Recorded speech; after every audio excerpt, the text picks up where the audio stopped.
Hello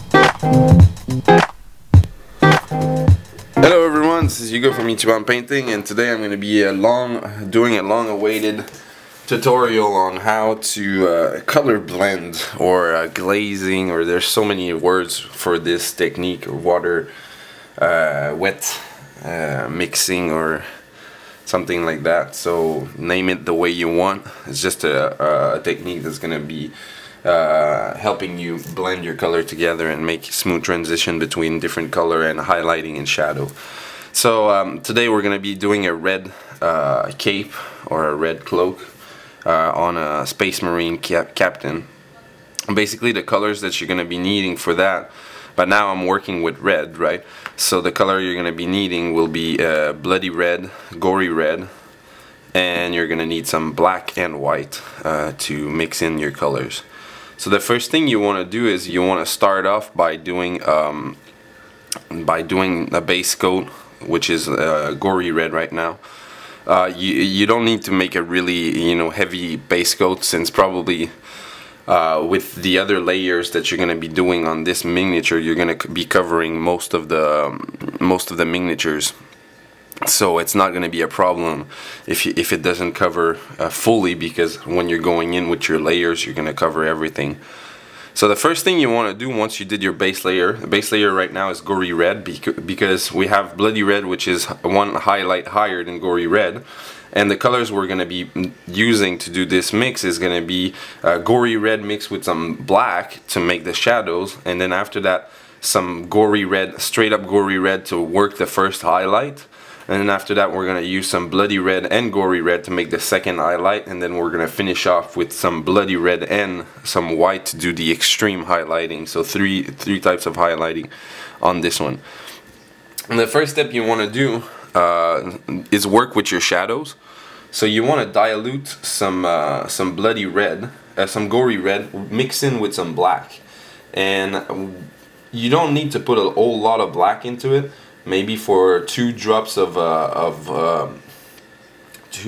paints of gory red, you're gonna want to mix in like a brush load of black, so it gets to a color that's probably looking like this. I don't know if you guys can see it, but here is the black, the gory red mix in, and this is straight up gory red. So I hope you can see the difference.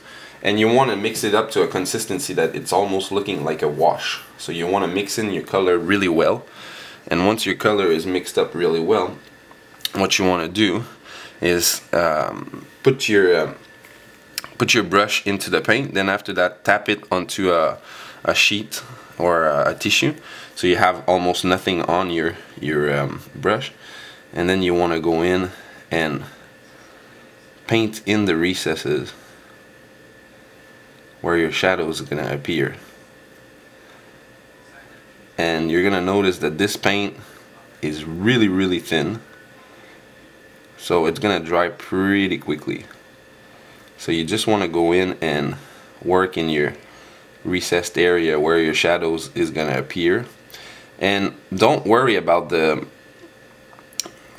painting the shadows. You can make mistakes, you can be not too precise with working on the shadows, because actually the shadows are going to be you can cover them with the highlights. After that you can go back on top of it and work the highlights and blend it in.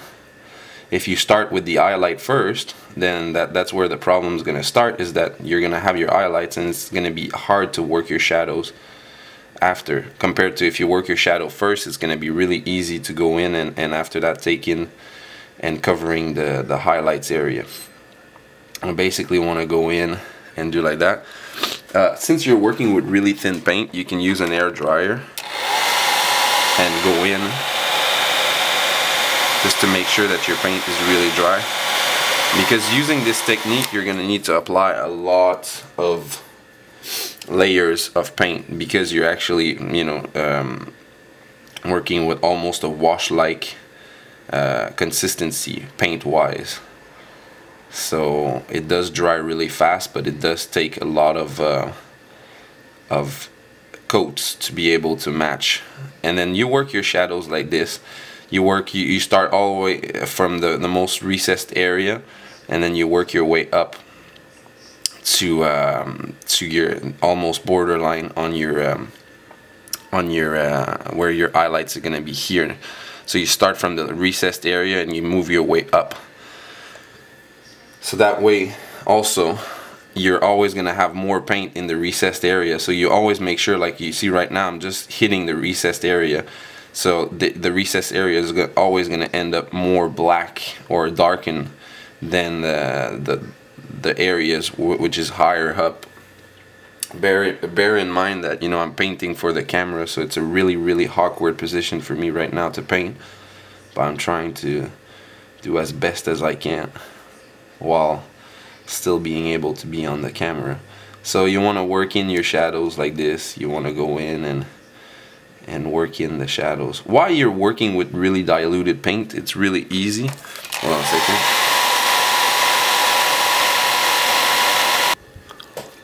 Sorry about that, had a little battery problem. So yeah, as I was saying, when you're working with really extremely diluted paint, it's really easy, especially like for a cloak. There's not a lot of mistake, but you really need to be careful for the paint not to go in other places. Like if you were using this technique on a shoulder pad, you want to be careful for it not to drip over. And one of the reasons why you you take paint from your palette and then you wipe it off is that you really want to have almost no paint on your brush, so that way you're gonna be able to control the paint better while doing this blend. So basically, you know, it's a technique that takes a lot of time. You need to work in your shadows and work them until you have the good effect that you want with the shadow. So basically what I'm gonna do is I'm gonna finish this part here. I'm gonna finish it off camera because you basically saw what I was doing when I was doing the shadow. So basically I'm gonna work, I'm gonna cut this part. Once this part is finished, I'm gonna take pictures, and then after that we're gonna go in and start working with the highlights. And not the highlights. What I'm gonna do, this one I'm gonna do 2 shadows. So I'm gonna work with another darker shadow for the middle. So basically I'm gonna finish this part, and then after that I'm gonna start the video again for the darker shadow. So now second shadow, I took a picture of the first shadow. So now I added considerably more black to the mix, and I'm gonna be actually adding a little bit more water to the mix to make it even more liquid. Why? It's because this, since it's even darker, it's gonna have a little bit more difficulty to make it blend with the previous shadow that we made. So to ensure that you have a smooth, nice transition, you want to go in with a brush that's really been dried up, and you actually want to put more water in your mix. So same technique again, you know, the principle is always the same, but now you want to work in with almost only the recessed area. So as you can see, I'm only touching one area of the miniature when I'm doing this technique. I don't want to go in too much on the side, because if I go on the sides of it, the transition is not going to look as smooth as it should be. So I really want to work with the center line of the recessed area to be able to make this blend work. And this is where you want to be a little bit more precise when you're doing this. So I want to work in with the middle part of it, and you can go up a little bit. So like once you do about like 3 times, you pass over here, then you want to work it up just a little bit so the color matches a little more. You know, it's really important. That's basically what you have to do when you do this technique, is to work, you know, your first couple of layers in the center where you really want to have the shadow, and then after that bring it up a little bit. So by bringing it one layer of this paint up a little bit, you're going to ensure a smooth transition to your next color or your previous color, depending on how you do it. For shadow is your previous color, for highlights is going to be your next color, because highlights you start with the darker highlight and you move up. So shadow you start with the the lighter highlight for shadow first, and then after that you go for the darkest highlight. So basically that's all you want to do. You don't need to do a lot, depending on what effect you want. If you want a really dramatic effect on the cloak, you can go in and almost go for a black.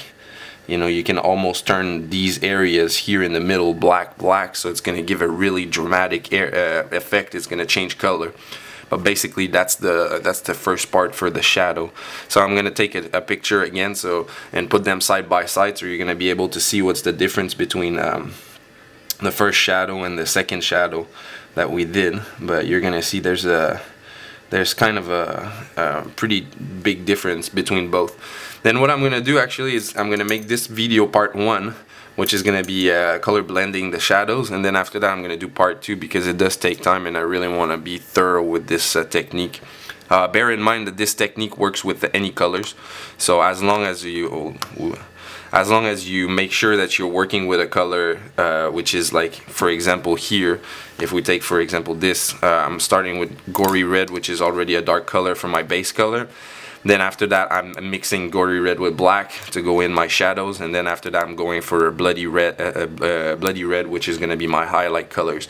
So if you're working with colors that are really close together in the palette, you know, you see this one is number 10 by 72.0110, and this is 72.0111. They are right side by side, so they are one highlight higher for the bloody red, and the gory red is one tone darker.